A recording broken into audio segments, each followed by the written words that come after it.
Ito yung isa sa mga simpleng ginawa ko kung bakit hindi ako nagigipit sa pera. Tara, lalabas ako, pakikita ko sa inyo.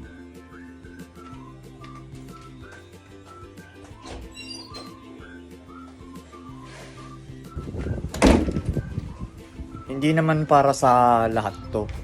Dun sa mga may gusto lang, bibigyan lang natin sila ng idea para meron din silang mapagkakakitaan kahit nasa bahay lang. Ito yung harap ng bahay namin. Nagpagawa ko ng tarpaulin tapos ikinabit ko dyan. Bumibili ng bakal 10 pesos per kilo. Nung araw wala namang tarpaulin dyan, marami nang nagbebenta sa akin. Pero mas maraming nagbebenta ngayon sa akin dahil nakita nila may tarpaulin.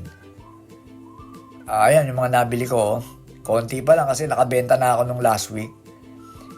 Ito yung mga bago kong nabili.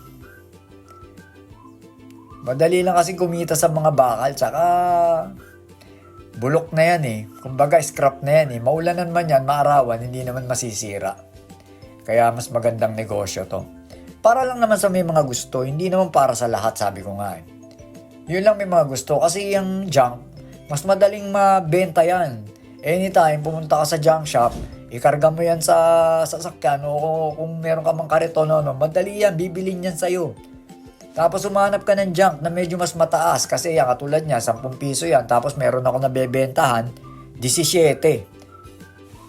At pagka sobrang dami naman ng mga bakal mo, mga scrap mo, hahakutin naman yan ng truck ng junk shop na bibili sa'yo. Sabihin mo lang sa kanila madami, pakyawan to. Kaya sigurado hindi mo na kailangan ng sasakyan o panghakot kapag sobrang dami. Sila pa ang kukuha sa'yo niya, nagmamadali pa. At itong mga lata na to, binibili ko rin to 7 pesos hanggang 8 pesos. Tapos binibili naman sa akin yan ng gumagawa ng tokwa ng 15 pesos kada isang piraso. Basta wag ka lang maselan. Kahit na kita mo yan puro kalawang yan, pati drum, binibili ko. At saka yung mga karton na yan, hindi ko naman binibili yan. Yung mga karton na yan, pinaggamitan namin sa bahay. Puro metal lang ang binibili ko, metal scrap. Yung mga karton kasi, sayang naman nabibili yan 450 per kilo. Tsaka yung mga plastic na yan, mga galon, may bumibili rin sa akin yan. Etong mga kabilya, nabili ko to, tumahaba pa. Yan, may mga kalawang na pero pwede pa yan. May mga bumibili sa akin yan dito, gumagawa ng mga bakod at kung ano-ano pa. Basta 20 pesos per kilo. Doble na yan pag ako nagbenta. Pati yung mga yan, yung mga tubular na yan, yung mga pinagputulan, medyo mahaba pa. Ito, may nabili rin ako na mahaba. Binebenta ko rin yan ng 20 pesos per kilo. Doble na, syempre.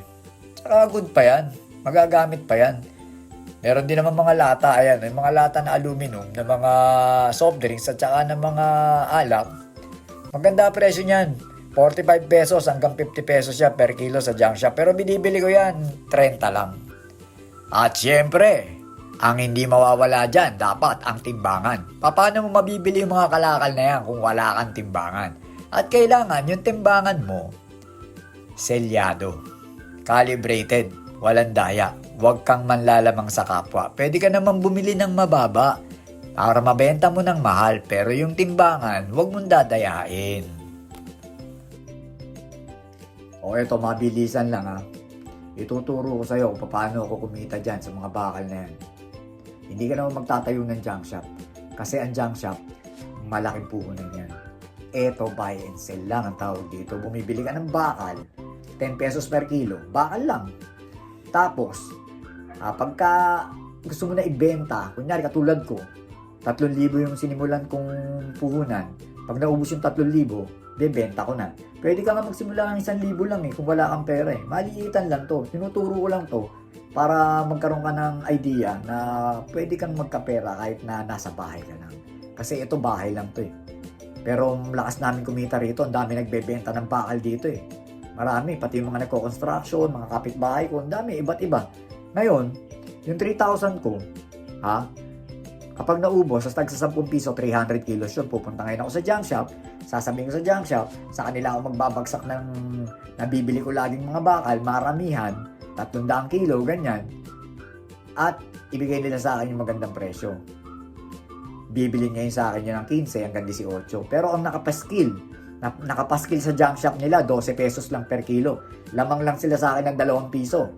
Ako, 10. Siyempre, ganyan ang junk shop eh. Hindi naman nila sasabihin sa'yo kung magkano ang tunay na bilihan. Malalaman mo lang yan kapag ikaw nandito na sa ganitong trabaho. Una sa lahat, madali lang namang makaipon ng mga bakal. Kung iniisip mo na baka walang magbenta sa'yo, huwag mong isipin yun, marami magbebenta sa'yo. Tignan mo, isang piraso lang na yan, maliit lang yan, 4 kilos na. Yung pa kayang 100, mabilis maka 100, dagdagan natin ng maliit, tingnan natin. O itong maliit na to 5 kilos, 1 kilo na kagad yun. Kaya yung 100 kilo, mabilis lang yun. Tignan mo, sa dami ba naman ito? O akala mo konti lang yan, mabigat yan. Kahit 200 kilo, meron yan. Ito pa isang maganda sa pamimili ng bakal. Diba, 10 piso mo lang binibili, tapos punta ka ngayon ng junk shop, magugulat ka na lang, biglang sasabihin sa'yo, 20 na ang kilo ng bakal. O di doble, hindi ba jackpot yun? 10 mo lang binili, magiging 20, kaya pag nakaipon ako ng 1 tonelada, pinahakot ko na kagad. Kasi 10,000 ko, magiging 20,000 kagad.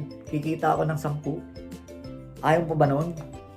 Napakasimple lang na hanap buhay ng pamimili ng bakal. Buy and sell lang, hindi junk shop.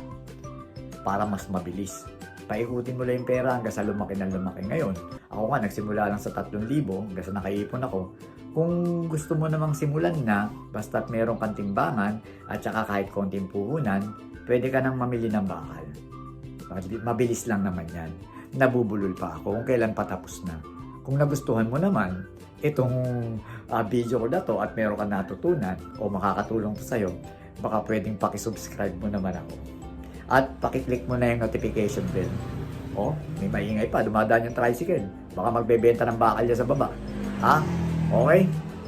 Good.